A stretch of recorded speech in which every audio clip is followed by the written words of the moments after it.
Shalom. Na wasalimu katika jina la Yesu Kristo, mwana Mungu aliye hai. Ninayo furaha tena kupata nafasi kama hii, nafasi ya kipekee, ili nije kuongea na ninyi maneno ya Mungu. Kwa kweli ni siku ya kujivunia sana mtu unapopata nafasi kama hii. Sio kawaida. Basi tuombe kabla tujaendelea. Ninakushukuru Jehova kwa sababu ya kipindi hichi. Ninakushukuru Jehova kwa sababu utaendelea kuwa pamoja nasi. Ninakualika uwe mahali hapa, tawala mahali hapa. Roho Mtakatifu atawale mahali hapa. Roho Mtakatifu aseme kupitia kinywa changu. Maneno nitakayoyanena yatoke kwako Roho Mtakatifu. Sema na kila mmoja atakayekwenda kusikiliza maneno haya, yakambadilishe, yakafanye jambo katika maisha yake, yafanye historia katika maisha yake. Jehova, mbariki msikilizaji atakayesikia neno hili. Nibariki na mimi ambaye nakwenda kuongea. Roho Mtakatifu aseme badala yangu. Asante Jehova kwa sababu mahali hapa atatawala Roho Mtakatifu na malaika watakatifu. Kwa damu ya Yesu Kristo mwana wa Mungu aliye hai. Amen. Basi ni siku njema tena, siku ya furaha, siku ya amani, siku nzuri ambayo Mungu ametupa tuweze kusikia neno hili. Leo nataka niongee kidogo kwa habari ya ndoa. Leo nataka niongee kidogo kwa habari ya ndoa. Na nataka niongelee kwa habari ya ndoa kwa mambo ambayo yanaendelea. Kwanza kabisa nimewahi kuhubiri, kama unafuatilia mahubiri yangu. Ndio maana wewe unafuatilia mahubiri yangu, usikose kulike, kusubscribe na kushare kwa wengine ili wasikie ujumbe. Kwenye mahubiri yangu nimewahi kusema kuwa mitandao ya kijamii inaharibu, imevunja ndoa nyingi sana. Asilimia kubwa ndoa zimevunjika kwa sababu ya mitandao ya kijamii. Leo niko hapa kuongelea habari ya ndoa. Watu wengi sana kwenye mitandao ya kijamii wanachangia sana kuvunja ndoa, na wanahubiri sana mambo ya ndoa ambayo kwa kweli unajiuliza. Yaani ukimsikiliza mtu anavyoongea, asilimia 100 kama sio 85, unaona hichi kinywa anaisema anamtangaza ibilisi. Ametumwa kutoka kuzimu kuvunja ama kuharibu ndoa za watu. Kwa kweli nimeona nisinyamanze, moyo wangu umewiwa sana. Ninakuja kwako wewe ambaye aidha uko kwenye ndoa, aidha bado hujaingia kwenye ndoa, aidha unatarajia kuingia kwenye ndoa. Leo nimekuja kuongea na wewe. Huko kwenye mitandao tunasikia mengi sana, habari nyingi sana za ndoa. Kila mmoja anafundisha lile analolijua yeye ama analolitaka yeye, lakini mimi binafsi ninasema ni mafundisho ya kuzimu. Na kabla sijaendelea sana, ujue anayeongea hapa, anayeongea hizi habari za ndoa, kwa sababu baada ya kuongea mtaanza judgment. Mtaanza kusema anaongea hivyo. Mimi ninayeongea na wewe hapa habari za ndoa, nimekaa kwenye ndoa miaka 26. Ndoa ninaijua ndani na nje. Ninajua ndoa yangu mpaka ya rafiki yangu, na kama sio ya jirani yangu. So ninachoongea na wewe hapa ni kweli na amina. Ninakuja kuongea na wewe ambaye unazisikia habari za ndoa hasa kwenye mitandao ya kijamii. Biblia siku hizi sio tena kitabu cha kufundisha ndoa. Watu wanaosikiliza watu kwenye mitandao ya kijamii, na matokeo yake ndoa zimevunjika. Yaani kuna mtu alikuwa anafundisha ndoa, nikasoma comment moja. Mtu anasema hivi, yaani wewe dada umeugusa moyo wangu, umenikumbusha machungu. Nikasikitika sana. Ndugu zangu, mimi jambo moja tu nalotaka niwaambie, shetani anakutumia pasipo wewe kujua. Shetani amekuoa pasipo wewe kujua. Biblia inasema Mungu anachukia kuachana, full stop. Mungu anachukia kuachana. Lakini mahubiri ya kumsaidia shetani uko kwenye mitandao ya kijamii ni kusema tu, wanaume ni wabaya. Hivi mimi mbona sijawahi kuona mwanamke hata mmoja ajitokeze aseme mimi ndo nilimfanyaga mume wangu makosa? Ina maana wanaume kweli wao wakosemi? Mnataka kuniambia kuwa ndoa ikivunjika sababu tu ni mwanaume, mwanamke hajawahi kuchangia? Huo ni ushetani. Ushetani wa hali ya juu 100%. Shetani anayesema ndani ya vinywa vya wanawake. Na kuna wengine hapa wanahubiri hizo habari za ndoa eti ndoa ni chungu, ndoa ni mbaya. Kana kwamba sema tu enzi zao za ndoa zao huko kulikuwa mna mitandao ya kijamii. Lakini ungeona behavior zao, ungeshangaa, ungesema wala ndoa yako haikuwa na tatizo, ila wewe ndio ulikuwa na tatizo. Limezuka wimbi kubwa la watu. Mimi nasema ni watu kutoka kuzimu ambao wana mpango wa kuvunja ndoa za watu. Wanamsaidia shetani kuvunja ndoa za watu. Lakini neno la Mungu linabaki pale pale. Mungu anachukia kuachana. Hata kama ni wewe uwe ni mimi. Leo nimekuja hapa kuongea na wewe ambaye una machungu sana ndani ya moyo wako. Mtu anapoongelea jambo la ndoa unasema umenitonyesha. Umenikumbusha machungu yangu. Umenikumbusha niliyoyapitia. Leo mimi nakuja niongee na wewe. Acha kumsikiliza wewe ibilisi anayehubiri. Shetani anahubiri kutoka kwenye kinywa chake. Mimi ningekusikia wewe ni wa maana ungesema hivi, nimetoka natafuta njia ya kurudi kwa mume wangu, natafuta njia ya kuijenga upya ndoa yangu. Ningekusikia hivyo, labda ningekusaidia mawazo. Ninakuja kwako wewe unayesema kuwa mimi hakika ninajuta kuolewa. Najuta kwa nini niliolewa. Yaani yule mwanaume hata kama ungekuwa ni wewe ungepewa, usingeweza kuishi naye. Yaani yule mwanamke hata kama ungekuwa ni wewe ungepewa, usingeweza kuishi naye. Najuta, ndio maana niliachika. Na mimi niko hapa kwa ajili yako. Ni lipi lililokufanya wewe uachike kwa mumeo ama umuache mkeo ambalo hilo jambo ni jipya? Mimi nawaita wadau wote kwenye mtandao wa kijamii wanaozungumzia habari za ndoa, wanaosema wewe endelea kukaa tu, mwishowe ya kukute makubwa yepi ambayo hayawezi kumkuta mtu hata kama hayuko kwenye ndoa.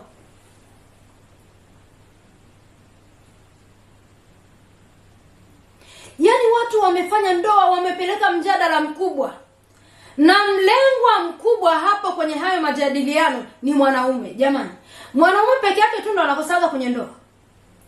Kwenye ndoa wanaishi watu wawili, mwanamke mwanaume. Mwanaume anaweza akakosa, mwanamke anaweza akakosa. Lakini pale ambapo shetani ibilisi anapotutumia, tunajiona si ndo watakatifu. Mimi nakwambia ungepewa mume wangu, usingeweza kuishi naye hata dakika 30.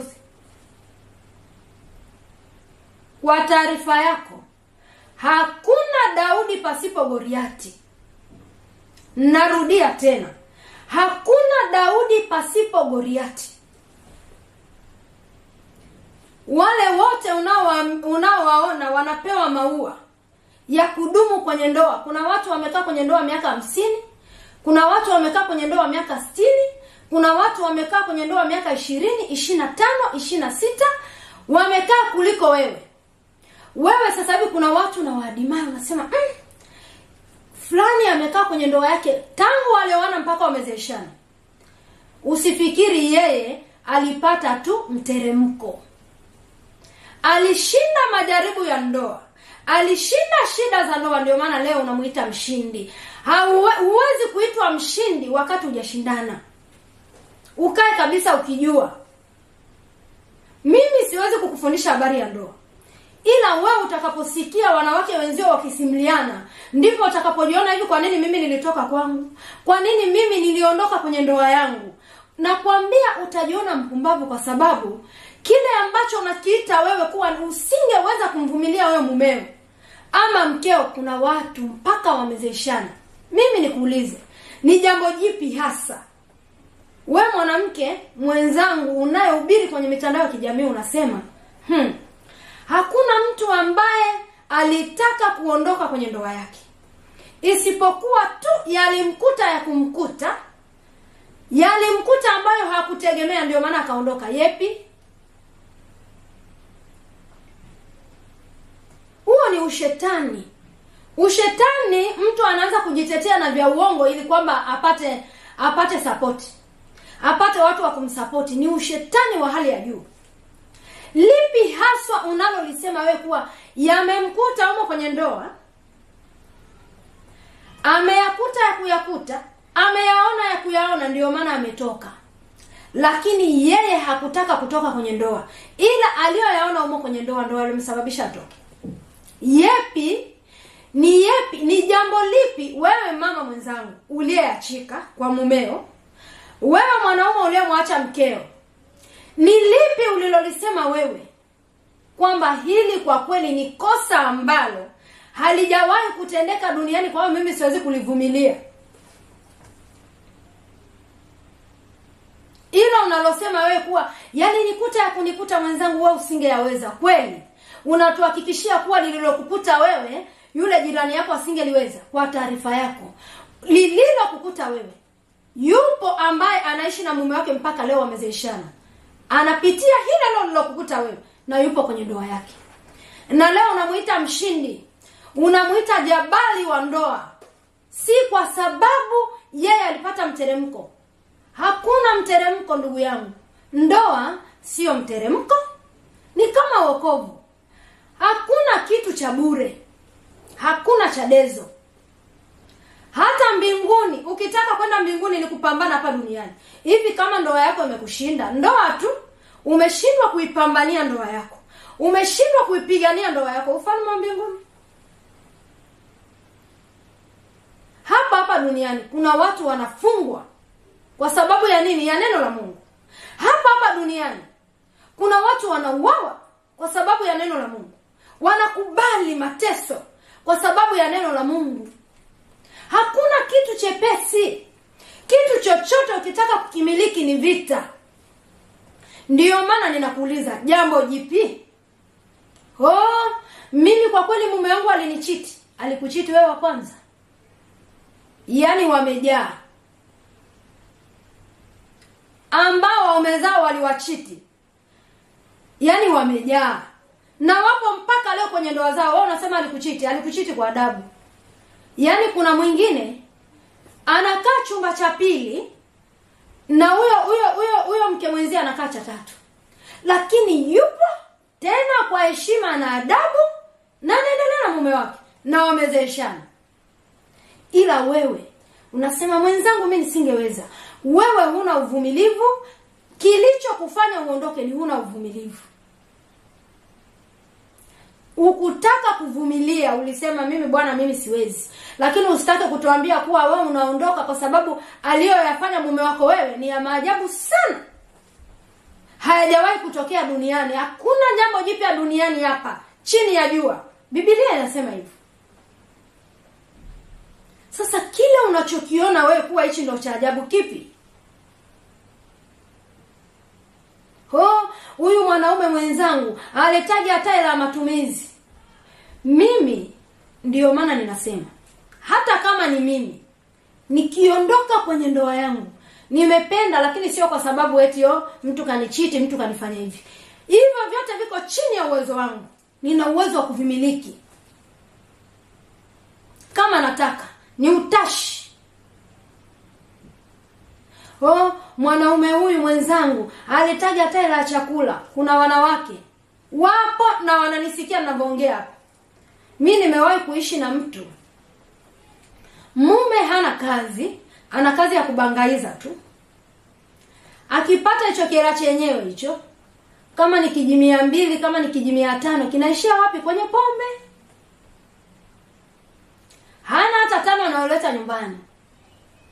Mkewe ndo anafanya kazi, tena mhasibu. Kodi ya nyumba analipa mke, chakula ananunua mke, watoto anatunza mke, tena huyo mume mwenyewe sasa yani anakunywa pombe. Na akishakunywa pombe, mwanaume wala sio wa umri wa miaka 30 wala 20, miaka 50 huko, na pombe zenyewe akimaliza kunywa bibi anakojoa tena kitandani, lakini mke wake anampa heshima. Kwa kweli haya ninayokuambia hapa sio hadithi. Nyumba hii moja, wapangaji wa nyumba moja, nimeyaona kwa macho. Lakini mwanamke huyo anamheshimu mumewe, anamuheshimu tena heshima ya hali ya juu. Sasa wewe, hilo lako ni lipi? Lako unalosema wewe kuwa kwa kweli mimi nisingeweza kuvumilia, yani alichonitendea. Tumeishi na watu, kuna watu mpaka ninavyoongea hapa wana umri wa baba yangu. Mpaka ninavyoongea hapa wanawake, lakini wanazini na vitoto vidogo. Ana mtoto mdogo jirani, nyumba ya jirani, lakini mke wake yuko pale na anampa heshima tena. Sasa bora angefanya hivyo. Unasema navumilia kwa sababu gani? Mtu ana pesa, hana hela, anakutegemea wewe.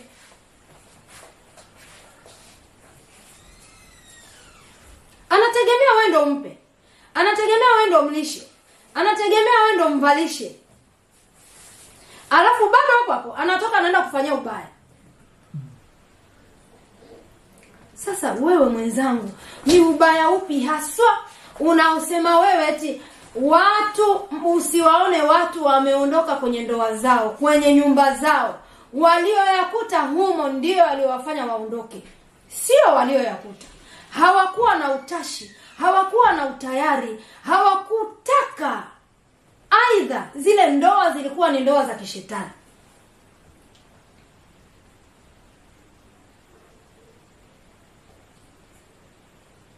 Mwanamume unamlisha wewe, unamvalisha, umempangia nyumba, na anamchiti mtu, na bado yuko na mke wake na anamheshimu. Wapo. Ndio maana ninakuuliza wewe unaituambia kuwa mimi niliachika mwenzangu, yani usirogwe. Ni kosa lipi?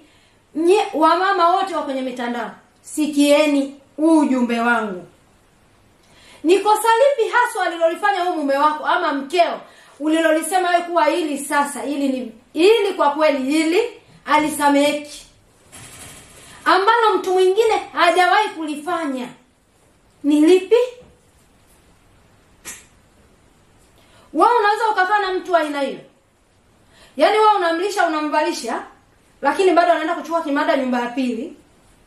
Tena pesa yako hiyo unampa wewe, sijui kanunue sijui nini, hiyo ndo anampa yule. Na kimada mwingine hata hitaji hela. Unayaweza? Lakini wapo wanawake, wapo majabari wa ndoa, wapo.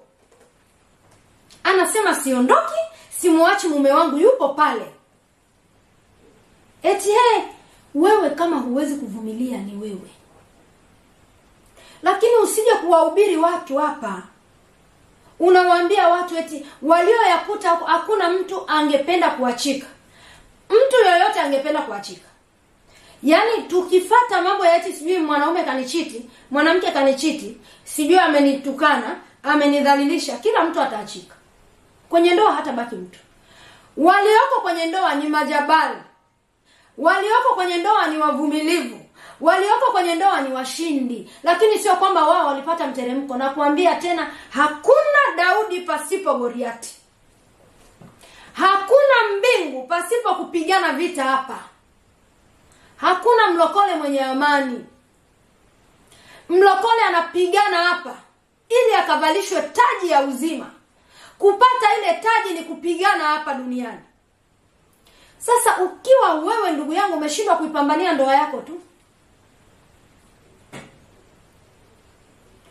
Biblia inasema hivi, alichokiunganisha Mungu mwanadamu asikitenganishe. Lakini mimi ninajua kwa nini ndoa nyingi zinavunjika. Zinavunjika kwa sababu kuna ndoa nyingine sio ndoa za Mungu. Tusome maandiko matakatifu.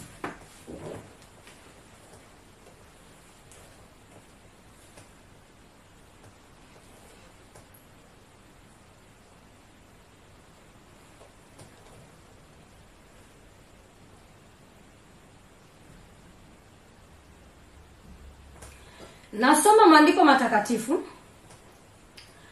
kutoka kwenye Marko 10, naanza ule mstari wa 7. Nasoma katika jina la Yesu. Kwa sababu hiyo mtu atamwacha babaye na mamaye, ataambatana na mkewe. Mtu atamwacha babaye na mamaye, mwanaume huyo ataambatana na mkewe. Mstari wa 8 unasema hivi, na hao wawili watakuwa mwili mmoja. Hata wamekuwa si wawili tena, bali mwili mmoja. Sura ya 9 mstari wa 9 unasema hivi, basi alichokiunganisha Mungu mwanadamu asikitenganishe. Hapa 9 inasema, basi alichokiunganisha Mungu mwanadamu asikitenganishe. Neno hili watu huwa walijui. Watu huwa hawajui maana ya sentensi hii, alichokiunganisha Mungu mwanadamu asikitenganishe. Mwanadamu ni nani?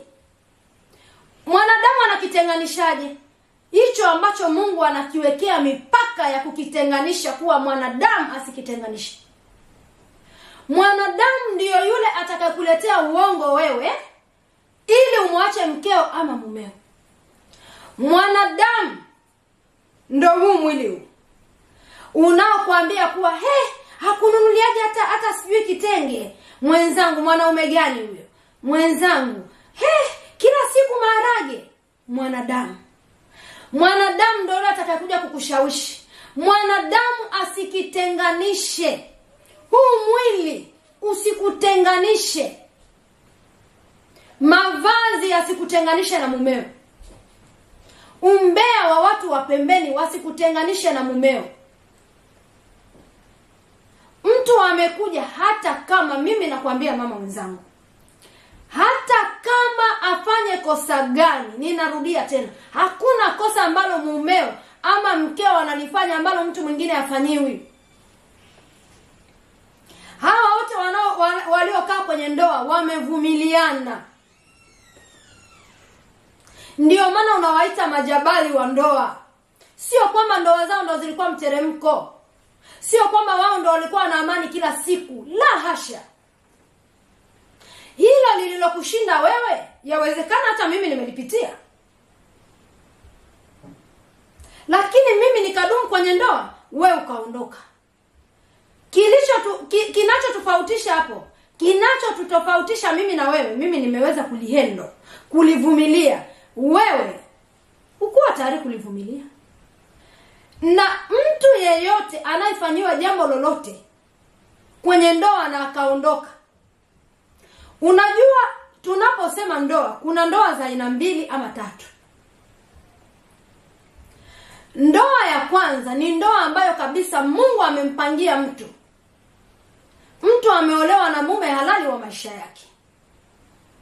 Ndoa ya pili ni ndoa ambayo wanawake 70% kama si 85 wanafanya dawa ili kuwatega wanaume wawaoe. Kuna wanawake wengi hapa, asilimia kubwa, hawa wanaume ambao wamewaoa sio waume zao. Waliitwa kwa dawa. Sasa kama shetani amekupa ndoa, kuna siku ataivunja.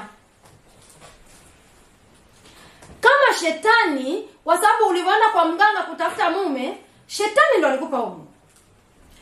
Kama ulienda kumchukua mganga wa kienyeji, kama ulimpata kwa dawa, shetani ndo alikupa wewe mume. Kwa hiyo tegemea tu hiyo ndoa kuvunjika.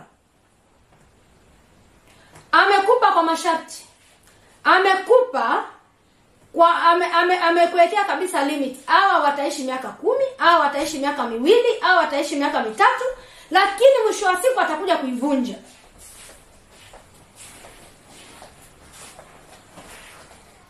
Kwa sababu gani? Yeye ndo amekupa.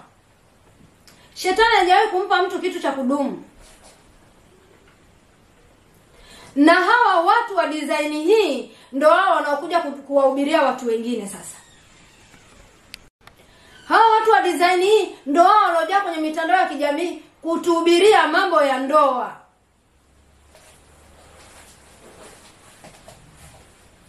Shetani amekupa ndoa. Uliitaka mwenyewe ukaenda ukatembea na miguu yako mpaka kwa shetani. Ulienda kwa mganga wa kienyeji.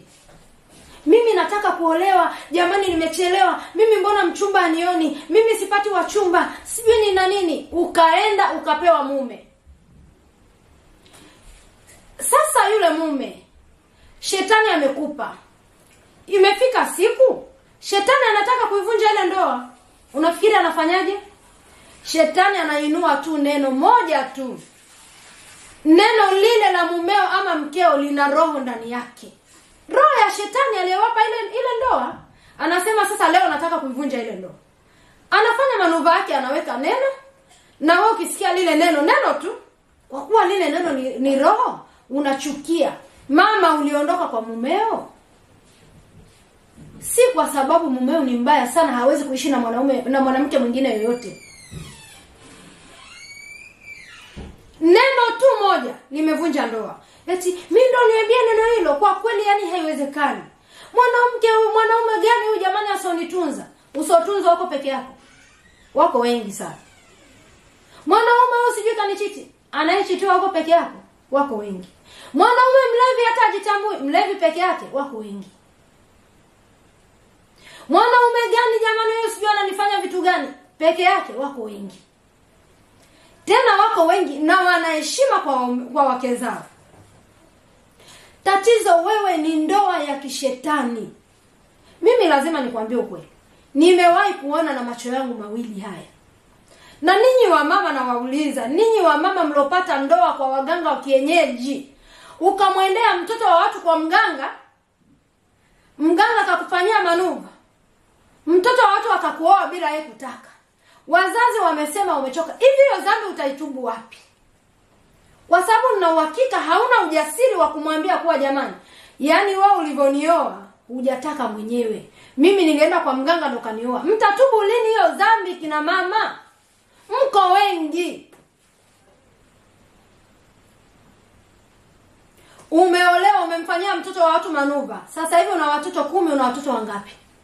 Huna hata usubutu hata siku moja kumwambia kuwa mimi nilikufanyia dawa ndo nikakupata. Nilienda kwa mganga. Nilikupa sijui dawa. Ujasiri huo huna. Utakufa na hiyo dhambi. Tubu. Utakufa na hiyo dhambi. Wapo wanawake wengi sana. Wengi sana ambao wameolewa kwa kupitia kwa waganga wa kienyeji. Wamejaa. Ndio maana kila siku, ina maana mimi naulizaga, ina maana ndani ya nyumba mwanamume tu ndo anakuwa na shida. Wanaume hawatoki hadharani na kusema, lakini mimi najua kuna wanaume wanapitia tabu, mateso, shida, paka anasema hii ni kitu gani? Sema tu wanakuaga na vifua vya kubeba. Na huo ndio ubaba. Na huo ndio sifa ya mwanaume, ni kubeba shida na matatizo ya familia yake. Hiyo ndo maana ya baba. Ndo maana ya mwanaume halisi. Hiyo picha tu ya wanawake kutoka kila siku kwenye mitandao kusema wanaume ni wabaya, wanaume ni wabaya, kana kwamba wao ndo wazuri. Hilo tu linakupa ukweli kuwa wanawake ndo wabaya. Wanaume wana uwezo wa kubeba, ndio maana wamenyamaza kimya. Nyie wa mama mliolewa na watoto wa watu, kwa kuwafanyia madawa, kwa kwenda kwa waganga wa kienyeji, hiyo dhambi nauliza mnaitubu lini?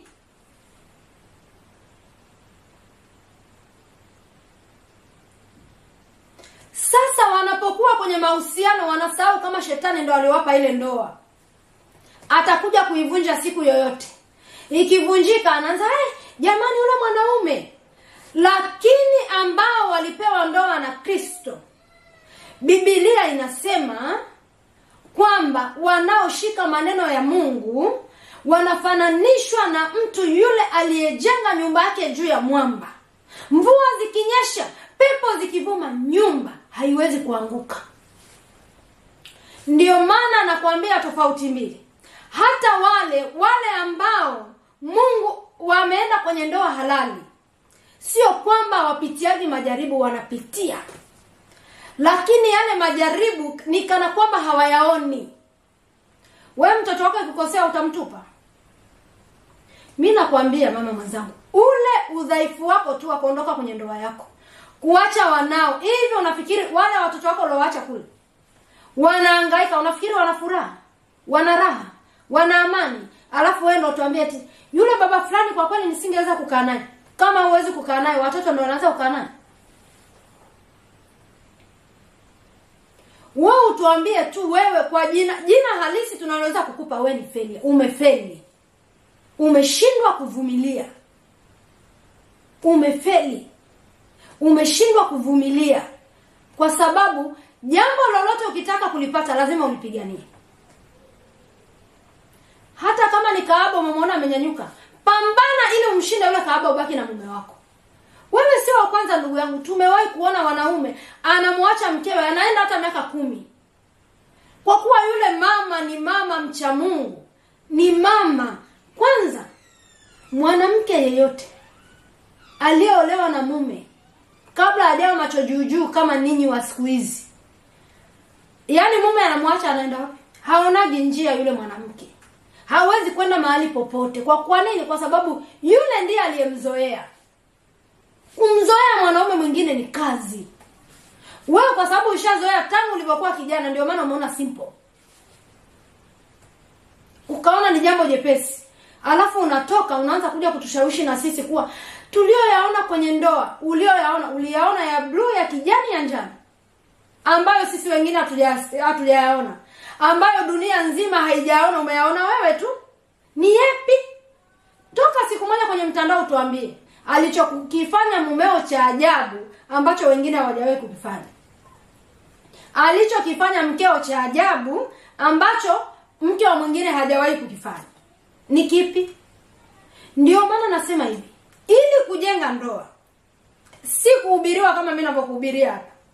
Laiti kama ungekuwa unakaa na watu, wanawake kwa wanawake, mnaongea, ukajua na wenzio wao wanapitiaga nini, ungerudi ukasema mume wangu nisamee, mke wangu nisamee. Kwa sababu ulilofanywa wewe, hata yule jirani yako anafanyiwa. Yule jirani yako umemwona yule ana miaka 20 kwenye ndoa, anapitia kama unayopitia wewe. Lakini yeye amesema mimi sitoki kwenye ndoa yangu. Amekuwa mvumilivu. Unatoka ili uende kuwa kahaba. Unatoka uende kuwa msagaji. Unatoka mnajifariji sana. Shetani anafanya kazi na ninyi bila kujua. Mimi kwa kweli nasikitika sana kwa mama kufurahia jina la single mother. Mama mjane. Hivi unajua Biblia inasema mama mjane ni mtu wa aina gani? Mama mjane sio kama wewe. Wewe uliachana na mume wako yuko pale, wewe sio mama mjane. Nenda kwenye Biblia usome umjue mama mjane ni nani.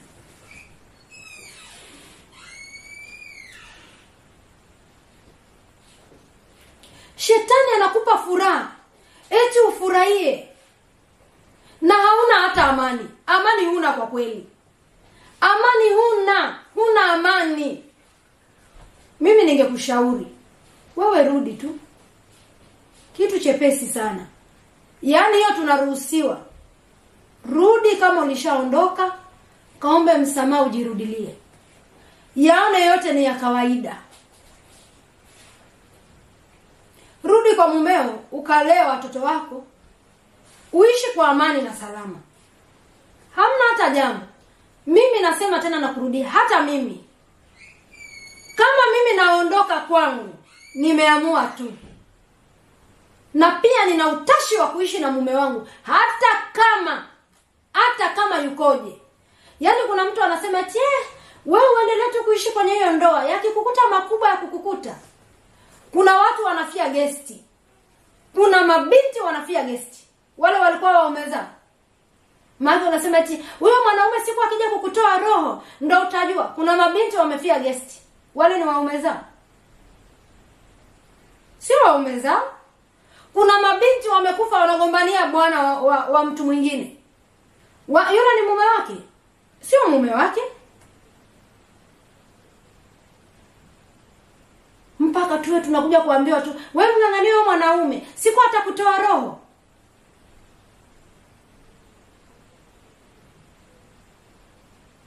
Siku atamtoa roho. Mahubiri kabisa ya kishetani. Unasikia mahubiri ya kishetani. Eti ndio maana watu wamekaa huko kwenye ndoa, tumeona wengine wameuawa. Kuna mambo mengi sana ambayo watu hawajui. Wewe kama unaenda kumwambia mume wa mtu, mwenye mume wake hawezi kukuacha.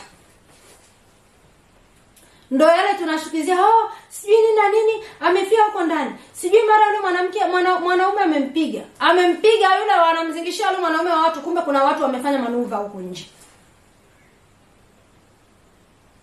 Hiyo michezo yote tunaijua. Mimi kwa umri wangu, nimewahi kuona yale ambayo yanaustahili umri wangu kwa kweli. Nimeona mengi. Mimi neno ninalokataa ni mtu anakuja anasema eti yule mwanaume yule kwa kweli ungekuwa hata wewe usingekaa naye hata dakika mbili. Tulioyakuta huko kwenye ndoa, mliyakuta yepi? Ndio ametufanya sisi tuondoke. Hakuna mtu anapenda kutoka kwenye ndoa yake. Lakini tulioyaona yepi ambayo wengine hawajawahi kuyaona? Ndio tunataka tujue. Tokeni hadharani sasa mtuambie ni yepi. Msije kutuambia sijui alinitukana, alinipiga, alinichiti, alikuwa anitunzi, sijui alinifanya nini. Hayo yote wengine wanafanyiwa. Tunataka hilo jipya ambalo halijawahi kutokea hapa duniani. Ulilofanyiwa wewe unalosema kuwa isingewezekana. Alafu unatoa kabisa unasema eti wewe kaanga tu unavumilia. Wote walioishi walivumilia. Mimi nina imani kuna wengi waliondoka kwenye ndoa zao baadaye wakajuta. Sio kitu kizuri. Nikiongea hivi, siongei kwamba na support kuwa ni kitu kizuri mtu kuteseka kwenye ndoa. Sio kitu kizuri. Kwa kweli akileti furaha, akileti amani. Sio kitu kizuri. Kwa nini wanandoa waishi kwenye marumbano? Kwa nini? Sio kitu kizuri. Lakini mimi sikubaliani na wewe kusema kuwa ulioyakuta huko ndani ndio amekufanya wewe uondoke.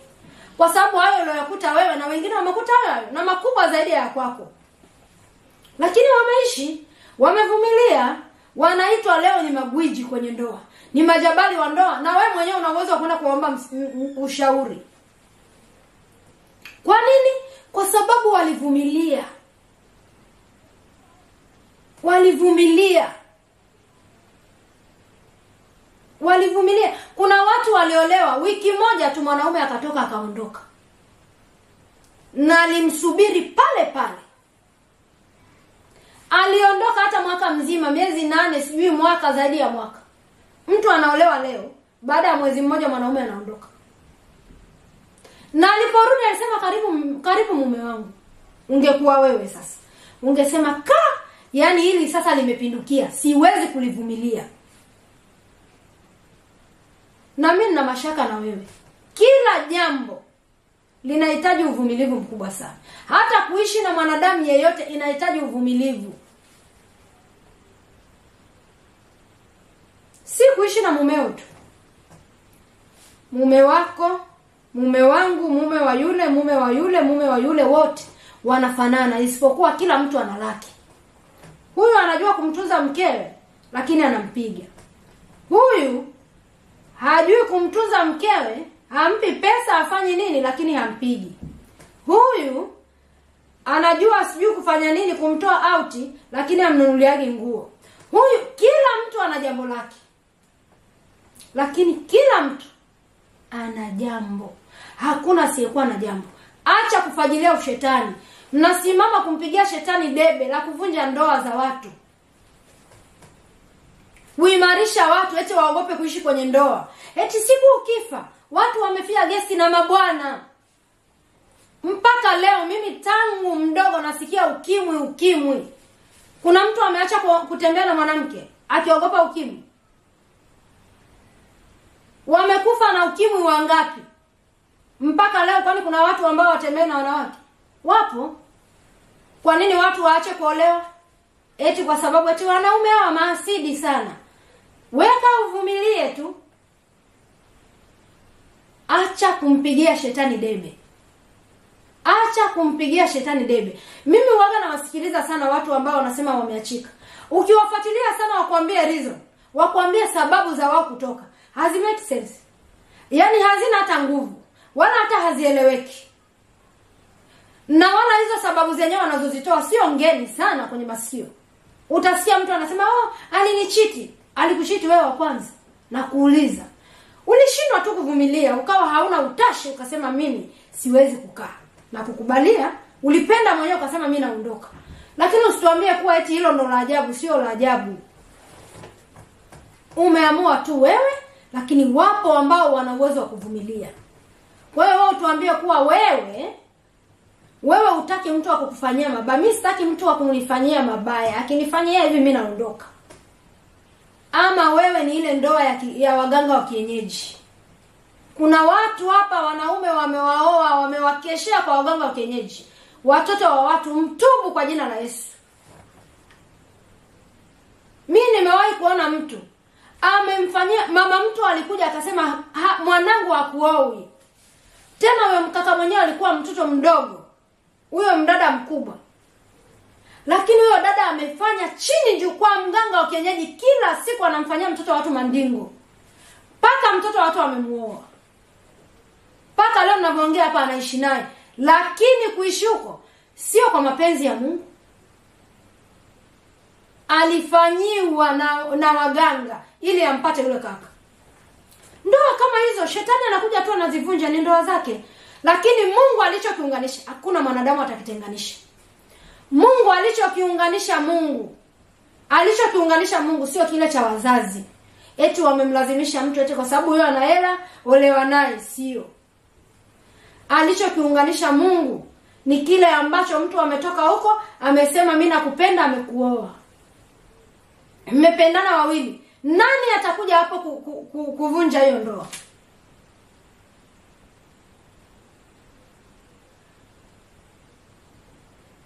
Nani?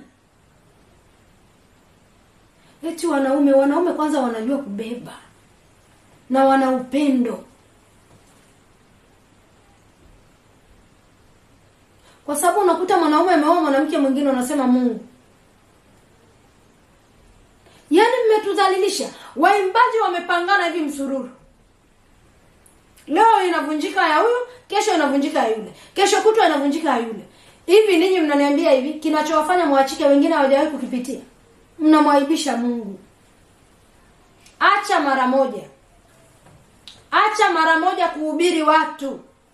Eti watu waone kawaida tu kutoka kwenye ndoa. Mungu anachukia kuachana. Narudia tena. Na hapa ulipo unajuta.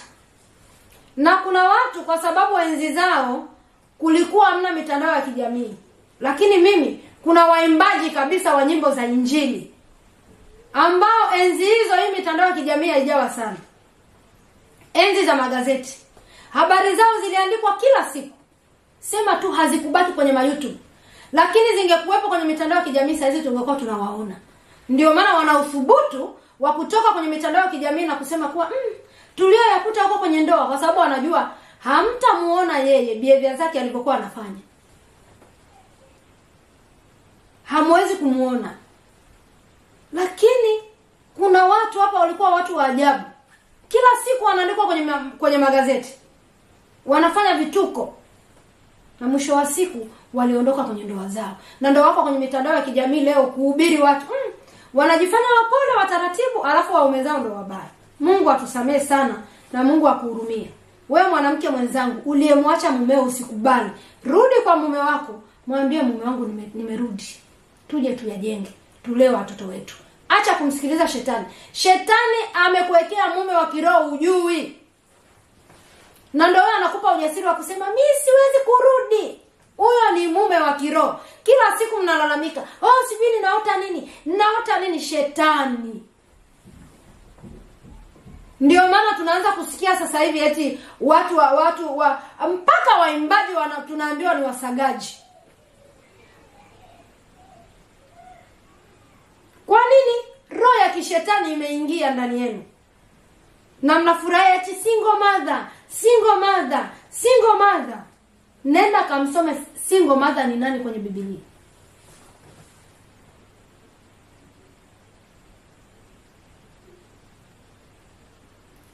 Una mume wa kiroho lakini umjui.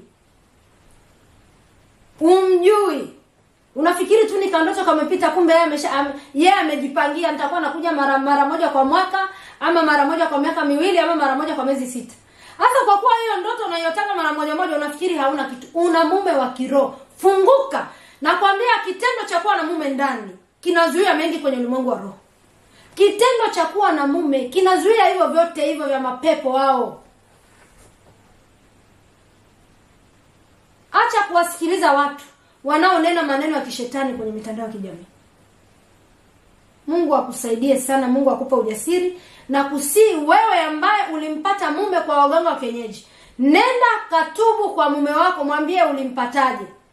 Na wewe ambaye umeachika kwa mume wako, nenda kamwambie mumeo akusamee, urudi miajenge. Na wewe ambaye ulimwacha mkeo, nenda kamrudie mkeo. Hakuna jipya hapa chini ya jua. Alilokufanyia mumeo mpaka mkaachana na wengine wanafanyiwa. Alilokufanyia mkeo mpaka mkaachana na wengine wanafanyiwa. Nenda urudi, muombane msamaha, mnyajenge. Acheni kumpa shetani msamaha. Acheni kuwa wasagaji. Rudi mkaombane msamaha, mnyajenge, mumpe Mungu utukufu. Mungu abariki sana neno lake na kupenda sana. Mungu akusaidie. Ili ndo neno la leo ambalo nilitaka nikwambie. Usisahau kusubscribe na kushare kwa watu wengine. Share kwa watu wengine nao wasikie. Mungu akubariki sana na Mungu akusaidie kuishinda hiyo roho ya kuzimu ya mapepo ambayo imekuandama. Tuombe. Ninakushukuru Mungu Baba, nasema asante kwa neno hili. Neno hili kila atakayelisikia likawe uzima kwake, likawe afya. Ndoa zilizovunjika zikajengeke. Ponya majeraha kila aliyeumia, Jehova. Ponya majeraha yake. Wape moyo wa kusameheana, kwa sababu nasema mtu asipomsamehe mwenzie hata uona ufalme wa Mungu. Na mtu kama akishindwa kumsamehe hata mume wake, hata uona ufalme wa Mungu. Wape ujasiri, mpe ujasiri huyu mama na huyu baba, warudiane tena kwa utukufu wa jina la Yesu Kristo, mwana wa Mungu aliye hai. Nashukuru kwa kuwa umeanza nami na kumaliza pamoja nami. Mbariki pia msikilizaji atakayesikia, kwa jina la Yesu Kristo, mwana wa Mungu aliye hai. Amen. Nakupenda. Karibu sana kwa kipindi kijacho. Usisahau kulike, kusubscribe na kushare. Ninakupenda sana wewe msikilizaji wangu. Ninakujali na wewe unanijali. Mungu akubariki sana. Bye.